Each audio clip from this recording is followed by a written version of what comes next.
Hi, my name is Kip Neiman, and this is the next part, specifically part 6 of my fluent example.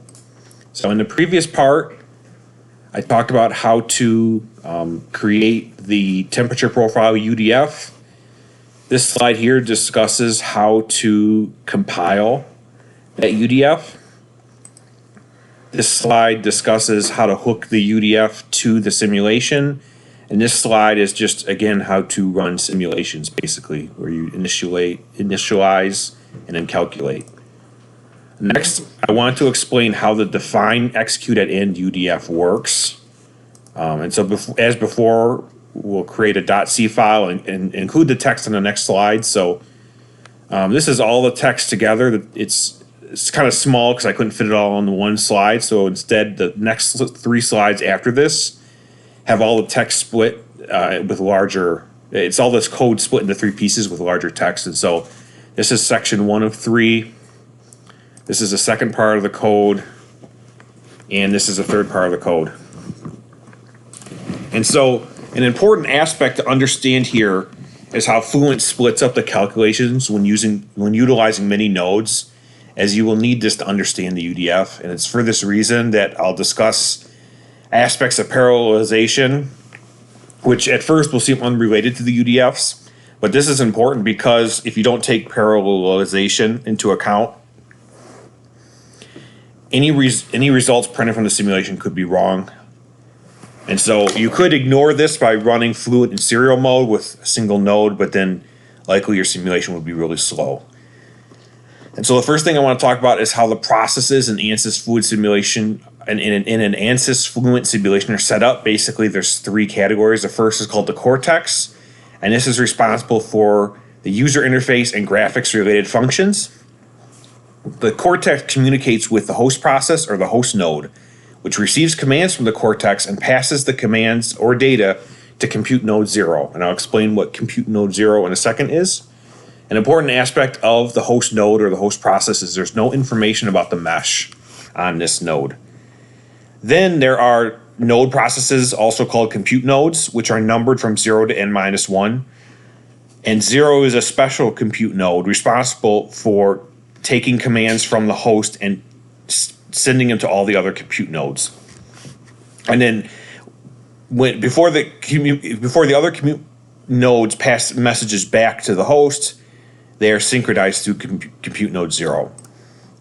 Next, I want to talk about partitioning. So basically, at the start of a simulation, a mesh is split into pieces called partitions, where the number of partitions depends on the number of compute nodes for your simulation. The idea is that the data from each partition is sent to a different compute node, and the compute nodes store and perform computations on their portion of the mesh with a single overlapping layer of cells along partition boundaries. And this is done to provide communication and continuity across partition boundaries. And so this image here is from section 7.1. You'll see these green notes in the following slides. This is where you can look in the ANSYS Fluent customization manual if you want to learn more about these topics. So what's shown here is an example of 2 compute nodes. You can see the different colors represent different pieces of those compute nodes. So the orange and the blue are partition boundaries that are shared between the 2 nodes. The yellow part is only being calculated on compute node 0, while the cyan part is only being calculated on compute node 1.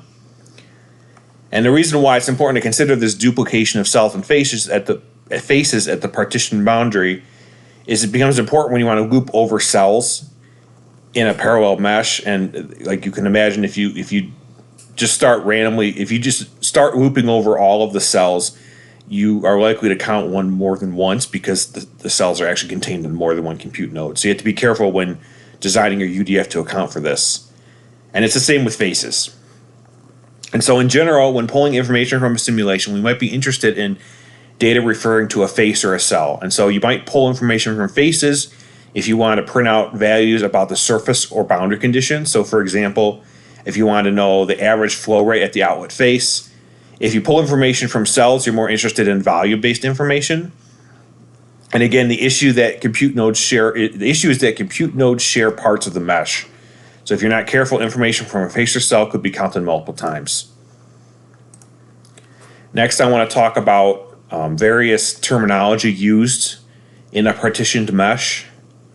Maybe this is all not necessarily important, but I'll go through this in case it comes up. In the partitioned mesh, there are two kinds of cells. There's interior and exterior cells.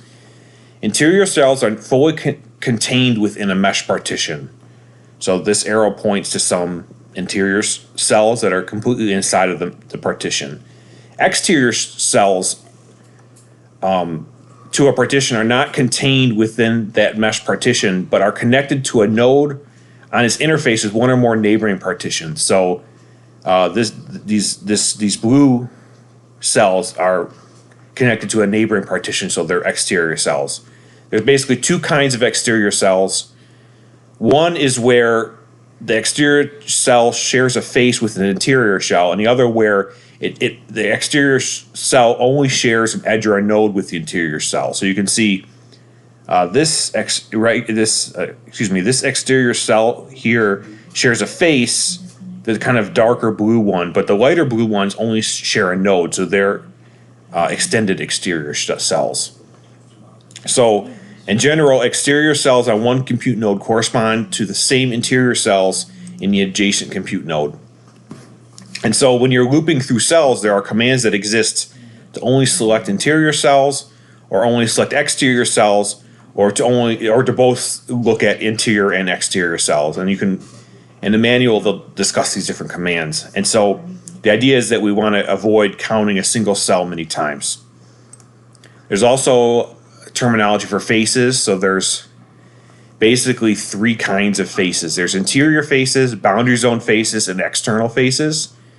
Interior faces have two neighboring cells. And so these are on the interior of the partition. Partition boundary faces are interior faces that lie on a partition boundary. Boundary zone faces lie on a physical mesh boundary and only have one adjacent cell neighbor. So for example, this line here represents a boundary zone face. External faces they're non-partition boundary faces that belong to an exterior cell, and these are generally not used in parallel UDFs. So this is something that the manual specifically says they don't talk much about because they're not used in UDFs. And so one compute node in every adjacent set is assigned as the principal compute node with respect to a partition boundary faces. So what this means is that each face only officially belongs to one compute node. So if a face is shared between two compute nodes, on one compute node, it is associated with the principal, or I should say, the one compute node is the principal compute node, and the other one is not. And so we only count the one that's part of the principal compute node. And so there are commands that exist that when looping through faces, only faces belonging to their principal compute nodes are counted, thus preventing multiple counting of results. And so next, I want to look at the UDF and go line by line through each piece. But I'm going to continue that in the next recording.